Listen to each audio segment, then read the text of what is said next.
Did you know that our thoughts and beliefs can affect our health? If we change our thoughts and perception, we may heal our illnesses. In this video, I'm going to talk about the placebo effect and the power of our thoughts. Then I'm going to tell you some amazing placebo stories. After that, I'm going to explain how the placebo effect works. And finally, I'm going to expose Big Pharma's agenda to hide the truth from us. So let's begin. Our thoughts are much more powerful than we believe they are. They can affect the health of the whole body. Many people are aware of the term placebo effect. A placebo is anything that seems to be a real medical treatment but isn't. It could be a pill, a shot, or some other type of fake treatment. Researchers use placebos to help them understand what effect a new drug has.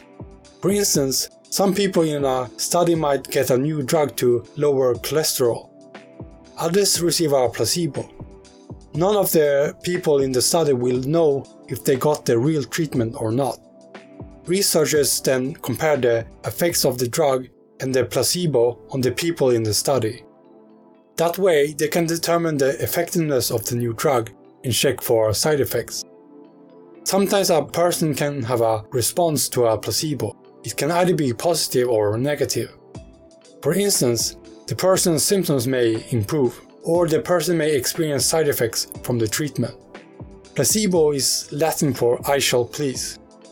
A wealth of research shows that our attitude does affect our health, including how long we live.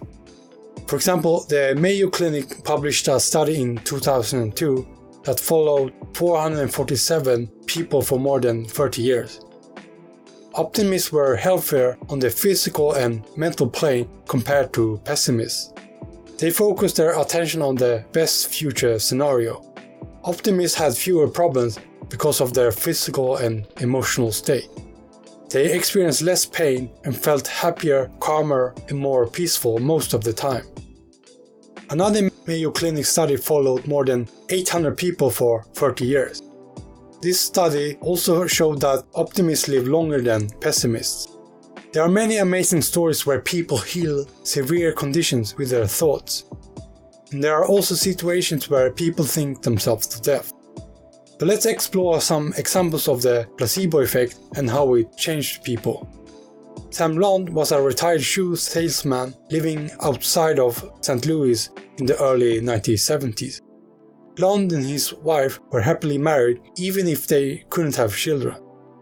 They bought a house by a large man-made lake when they retired.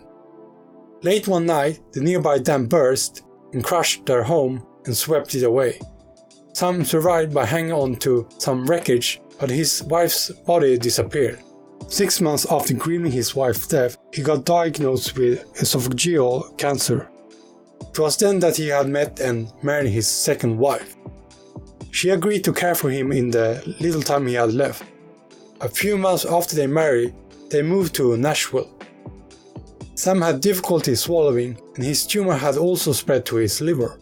The doctor told Sam he had only months to live at best. Sam looked weak and pale.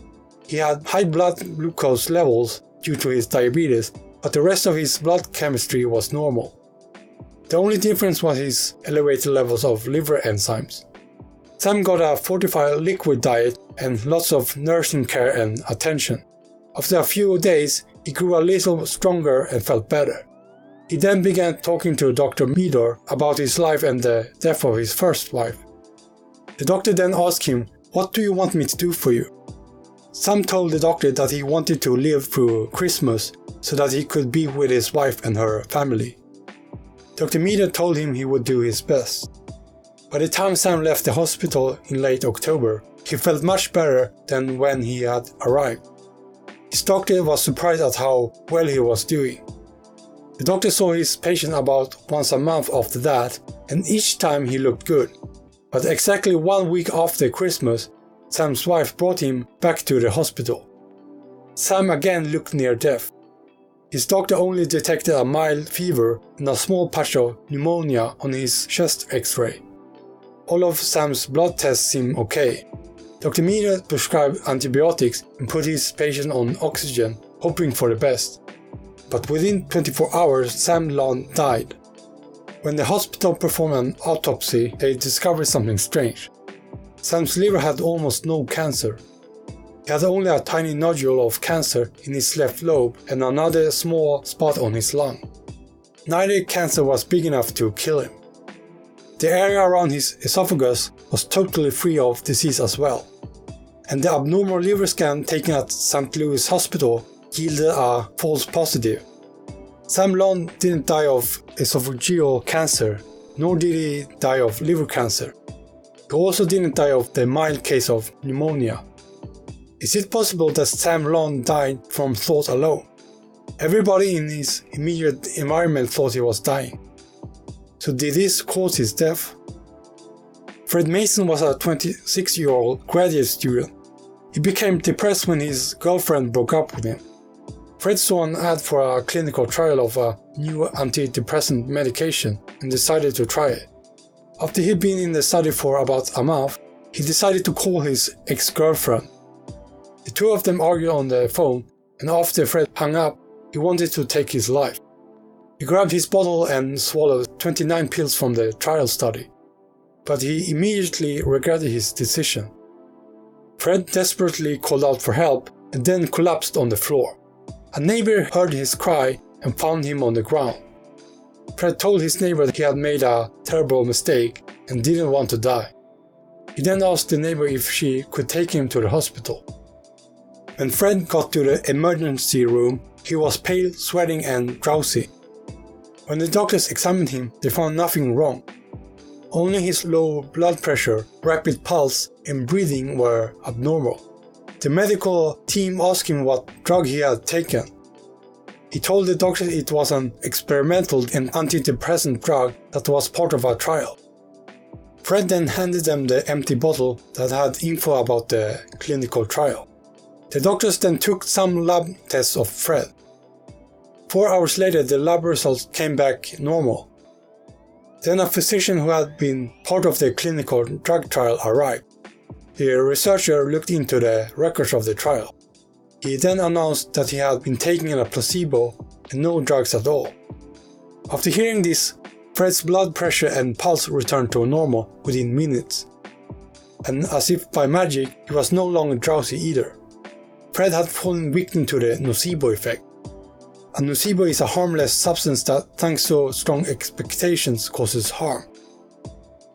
In 1957, UCLA psychologist Bruno Klopfer told the story of a man he referred as Mr. Wright. Mr. Wright had advanced lymphoma, a cancer of the lymph glands. He had tumors as big as an orange in his neck, groin, and armpits. His cancer was not responding to conventional treatment, so he was completely bedridden. Philip West, his doctor, had given up hope, but Wright himself had not. Then Wright found out about an experimental drug extracted from horse blood. He got excited and begged his doctor to give him the drug. Wright received his injection of the drug on a Friday. By Monday, he was walking around, laughing and joking with his nurses, and was a new man. Within 3 days, the tumors were half their original size. 10 days later, Wright left the hospital cured. It seemed like a miracle. But 2 months later, the media reported that the 10 trials showed that the drug was a dud. Once Wright read the news, his tumor soon returned. Dr. West suspected that Wright's initial positive response was due to the placebo effect. His doctor had nothing to lose, so he tricked Wright that there was an improved version of this drug. Wright wanted the new drug and felt excited. But this time, the syringe Dr. West used contained no drug, only distilled water. Again, Wright's tumor vanished by magic. He returned home and did well for another 2 months, free of tumors in his body. But then the American Medical Association said that the drug was worthless. The miracle drug turned out to be a hoax. Upon hearing the news, Wright relapsed a final time. He no longer believed in the possibility of health. Wright returned to the hospital hopeless and died 2 days later. The most incredible story about the placebo effect is that of Morris E. Goodman, also known as the Miracle Man. On March 10th, 1981, Goodman was flying a single-engine Cessna 172. He was 35 years old at that time and had a successful career. As Goodman prepared to land, his engine lost power during the runaway approach. 22 minutes later, Goodman arrived at a hospital emergency room. He had a broken neck, crushed spinal cord, jaw, and larynx. The nerves in his diaphragm were so destroyed that he couldn't breathe. His doctor had to connect him to a respirator. Goodman's bowel, bladder, and kidneys weren't functioning, and he was unable to swallow. Goodman defied the odds by surviving a 9-hour operation. After the surgery, he could only see and hear, but not speak or move anything from the neck down. But Goodman had other plans. He believed with all his heart and soul that he would one day be healthy and not hooked to the machine. Goodman communicated with his sister by blinking with his eyes. He told her that he would walk again before Christmas. After weeks of intense practice, Goodman was able to take his first breath without the use of a machine. After a while, he could breathe on his own. On June 1, 1981, Goodman began to eat and worked on learning how to walk again. After several weeks, he was able to walk unassisted and left the hospital on November 13, 1981. As the stories illustrate, when we change our state of being, our bodies can respond to a new mind. Because of the size of our enormous forebrain, we can make thoughts more real than anything else. To understand why placebos work, we need to examine the processes behind it. 3 key elements cause this effect: our conditioning, expectation, and meaning. Conditioning is when we associate a memory with a physical change. One example is when we take an aspirin to get rid of a headache. Because we experience it so many times, it gets ingrained in our brain. The stimulus from the outer environment, called the aspirin, creates a specific experience. When that experience produces a physical response, it changes your internal environment. You will then remember the outer environment that caused the change. The association with the external stimulus becomes strong and reinforced. That is why we can replace the aspirin for a sugar pill and cause an automatic inner response. Our expectation is the second element that comes into play when we have a placebo response. It's our reason to anticipate a different outcome. For example, we can have chronic pain and a doctor gives us a new drug. If he convinces you what the drug does to ease your pain, you might accept his suggestion.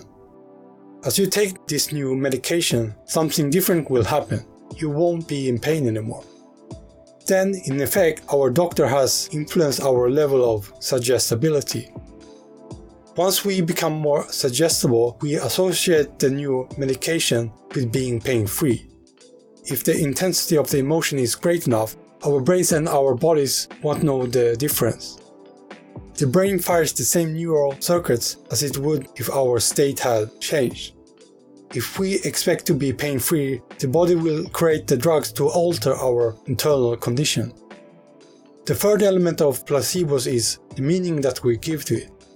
When we give an action a new meaning, we put more of our conscious, purposeful energy into it. The more you can accept a new outcome related to your health, the greater your results will be. And the clearer the model you're creating in your mind, the better you'll be at priming your brain. Your brain consists of about 100 billion nerve cells, called neurons. Each nerve cell resembles an oak tree. They all have branches and root systems that connects to other nerve cells. The number of connections of a particular nerve cell might range from 1,000 to more than 100,000. It depends on where in the brain the nerve cells resides. Each neuron is its own unique biocomputer. It's capable of processing enormous amounts of data. As we learn new things and have new experiences, our neurons make new connections. They do this by exchanging electrochemical information with each other through synaptic connections. Memory is a long-term relationship or connection between the nerve cells. As these connections change over time, so does the physical structure of the brain. Our thoughts produce a blend of various chemicals called neurotransmitters. When we think thoughts, the neuron fires an electrical bolt of information. If we repeat a thought enough times, our brain cells make stronger connections to each other. When you think a new thought, you become changed neurologically, chemically, and genetically. You can gain thousands of new connections in a matter of seconds by learning and thinking in new ways. This means by thought alone, you can activate new genes right away. If you're thinking the same thoughts, you're not learning or doing anything new. Your brain is firing the neurons and activating the neural networks in the same way. They become the automatic programs that you unconsciously use every day. You no longer have to think about it consciously. 95% of our thinking is unconscious. Just as our thoughts are the language of the brain, feelings are the language of the body. Your thinking creates feelings. You then react to the emotions and form new redundant thoughts. Emotions are nothing more than the chemical records of past experiences. They create our thoughts and play out over and over again. As long as this continues, we are living in the past. Stress is a huge part of why we become sick. Our thoughts and feelings are powerful and can affect our health in a big way. In my previous video, I talked about how stress may manifest cancer. There I discussed Dr. Rutger Hammer's amazing discovery. He found out that our conflict shocks affect a unique part of the brain that relates it to the organ. Hammer's theory is that our illnesses are because of biological programs. Our bodies go into fight or flight mode if there is an immediate danger. The threat causes a specific response from our bodies. But your body can't see the difference between an imagined or a real situation, so it will run the same program whether the threat is real or not. To understand why our thoughts are so powerful, you need to learn how the universe works. The world seems solid, but that is an illusion. If you zoom in on atoms, there appear to be more than 99.99% empty space.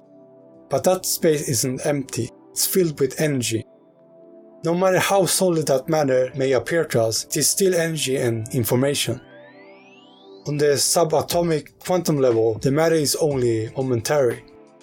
It's here one moment and then it disappears. In the quantum, there are no absolute physical things. Everything in its core is a waveform. Our speech is vibrational energy produced by the vocal cords. The brain then decodes it into a language. Our universe is waveform information. We decode that information into what we experience. Our minds create the holographic or physical reality. The world is like a TV screen. What we see on a TV screen comes from decoding pixels. We see images on the TV because of the same decoding process. Our brains link together still images into a sequence. Because our bodies are waveforms, we can affect it with our thoughts. If we can manifest our diseases with our thoughts, then why don't more people know about it? So let's explore how our medical establishment wants to hide the truth from us. Big pharmaceutical companies don't want us to know the power of our thoughts. They make incredible amounts of money by selling useless drugs that suppress our symptoms. For them to keep up with the scheme, they have to make us believe that diseases happen in a vacuum. In that way, they can turn us into victims and control us. They don't want us to know that we can heal our diseases with thought alone. If we knew the power of our thoughts, then they would go out of business overnight. Why would we use chemotherapy, radiation or surgery if we knew the power of our beliefs? Big Pharma poisons destroy the body's waveform field. Drugs are chaotic fields of frequency and distorted waveforms. The vibration that interacts with the body's waveform creates energetic chaos. Drug companies have to make us believe that we can't do anything about our diseases.